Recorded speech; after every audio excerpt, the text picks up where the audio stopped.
What's going on, guys? BossUp6 here, back to another video, and today I'm here to do my AEW Dynamite review from Los Angeles, California. Well, this show ended good, and it went downhill from probably after the second hour hit. Yeah, this show had good moments. I will say, in fact, half the show was really good, and then the main event happened.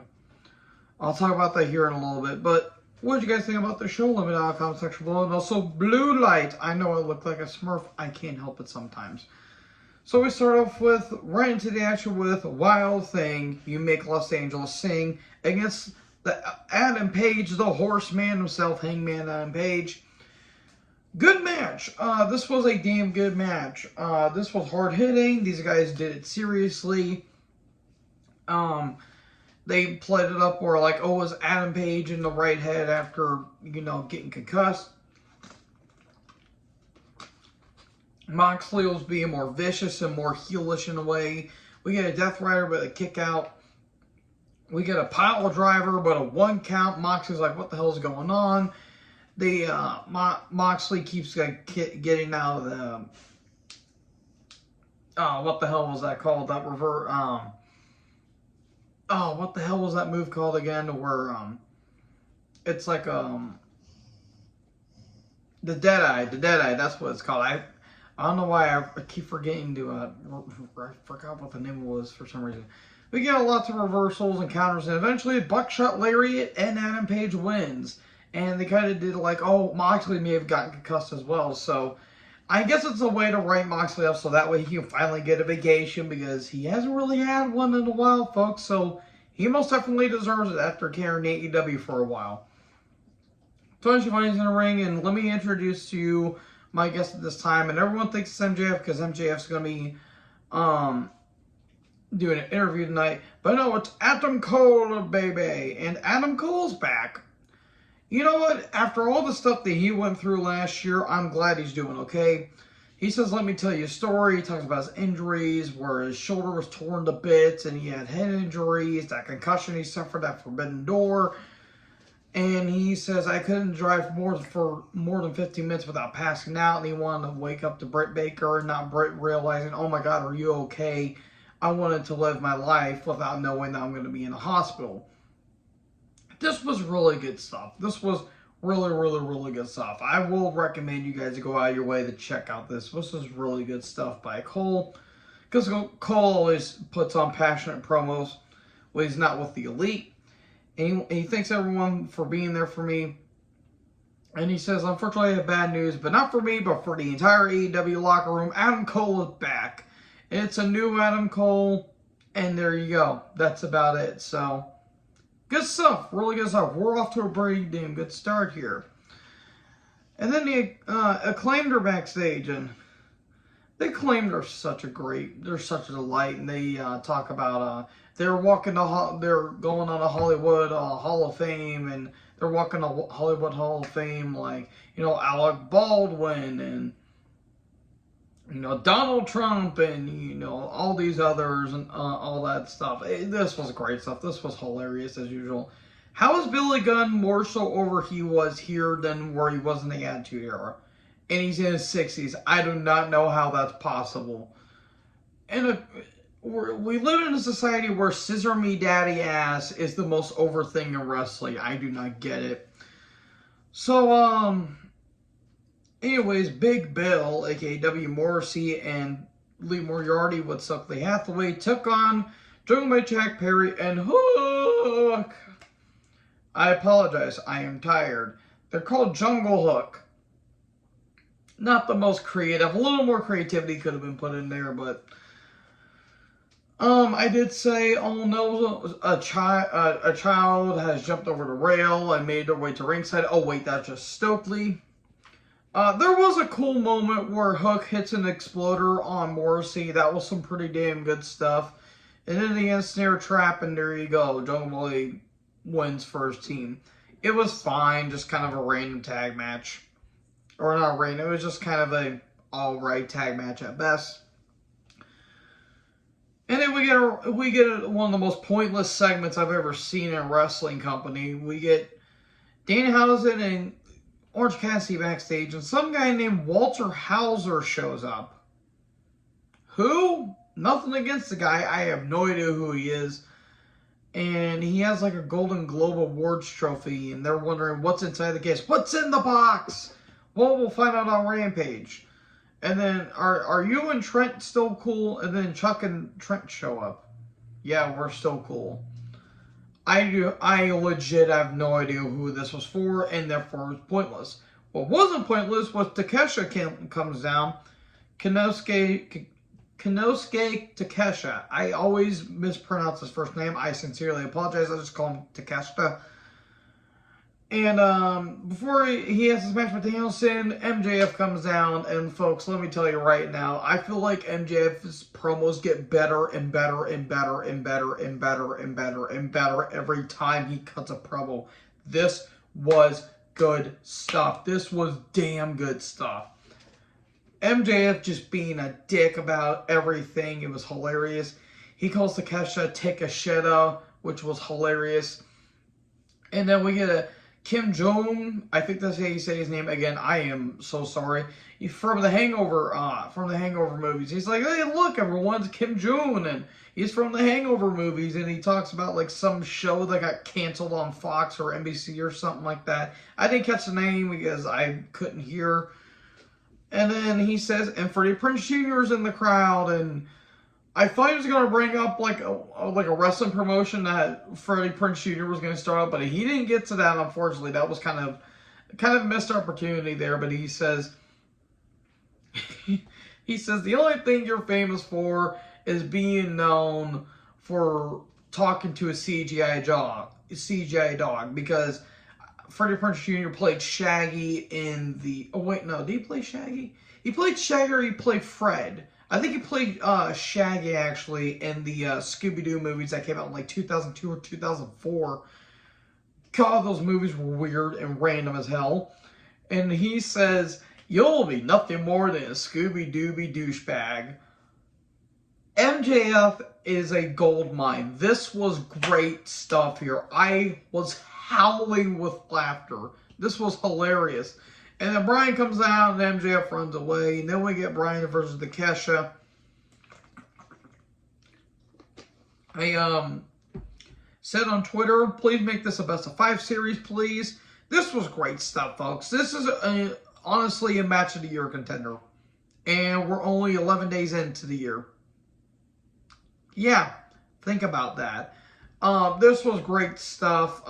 Chop-a-mania, because they were chopping the hell out of each other. Like, these chops were loud.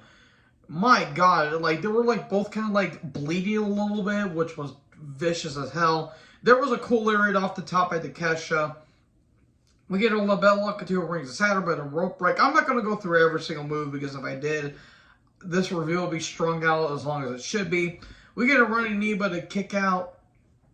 And then Takesha tries to get back. He almost hits a jumping knee. But eventually, Regal stretch, Bryan wins. Show respect at the end. This was great, great, great stuff.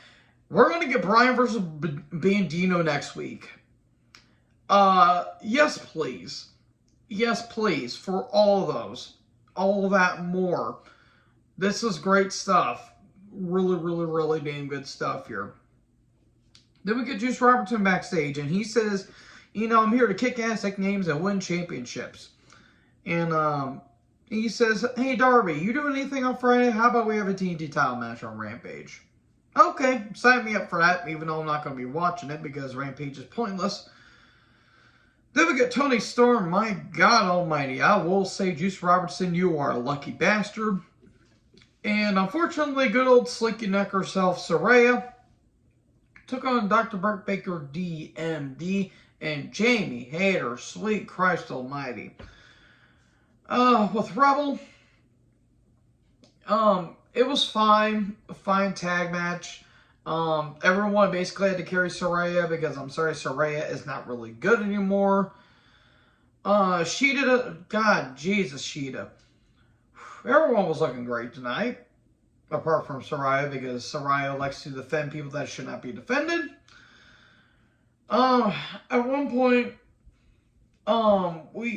Jamie was so over with this crowd to a point where they were literally booing Tony, and Tony's a face, which goes to show you that maybe turning Jamie face is not a bad idea. And then Rebel distracts, and then Sheeta throws in her stick, and then Baker uses it, and then a lariat, and Baker and Hayter win, and Sheeta's looking on in disbelief because she's like, oh no, I accidentally cost my team, and there's going to be tension building. I kind of like where they're going. If the end game is going to be Storm versus Sheeta, I'm all for it. Then we get a Kingston Ortiz pre-tape. They're going to be taking on Malachi Black and Brody King. And they're like, do you trust me? Yeah. Do you trust me? Yeah, let's get this done over with. I'm tired of these punks. Okay. I honestly forgot that Eddie was even feuding with House of Black. That's how much I don't watch Rampage. Nothing again. I like Eddie. I like Ortiz. I like Brody. And I like Malachi. It's just, I don't have a reason to care. And honestly, Malachi should go back to WWE because he'll be more prominent. We get a Rampage and Dynamite card run now. Here come the Jasshole Society, a.k.a. Jericho Appreciation Society, 3.0, Dana Garcia, Jericho Hager, Sammy Ty J. I did say the stable is annoying and terrible. They talk about how they put Ricky Starks through a table. Oh, God. And then Starks and Andretti show up. And they tried to make this work, and they did to an extent. Starks is such a stud. He literally puts a star in Starks. I know it's a terrible pun, but I don't care. Andretti's kind of a hell of a talker too, I will say. He tells Jericho to shut the hell up before I take that bat and shove it up your ass.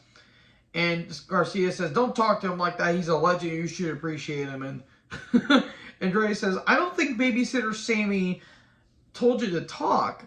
And Andretti says, you can't even control yourself, let alone control your wife, and you can't even order where your wife's hands go because last week they were in between my legs.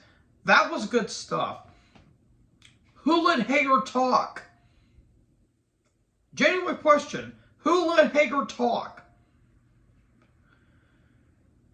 And then Starks calls him an idiot. He even made fun of his list because everyone should make fun of Hager because he is an idiot. They're having their match next week. I really hope that Ricky gets something out of it and all that stuff. So yeah. Again, Andretti and Starks made the most of it, but I'm sorry, Jericho Appreciation Society may be the worst stable going in WWE, maybe aside from Schism at this point, and most likely the Elite.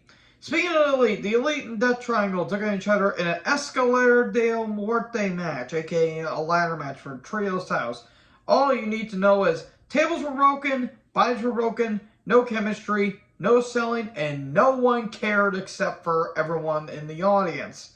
This was one of the worst main events in AEW history. This was stupid. And before anyone says, oh, you're just not an Elite fan. No, I'm not an Elite fan. I'll never be an Elite fan. In fact, I'll go a step further. You guys know that I'm not a Kenny Omega fan. I'm not a Will Ospreay fan either by any stretch of the imagination. Their match at Wrestle Kingdom 17 for the IWGP United States Championship, hell of a match. I said it. I didn't watch all of Wrestle Kingdom. I only watched a few matches. I think I watched like half of the show and the other half I didn't. Not because I didn't like the show. It's because I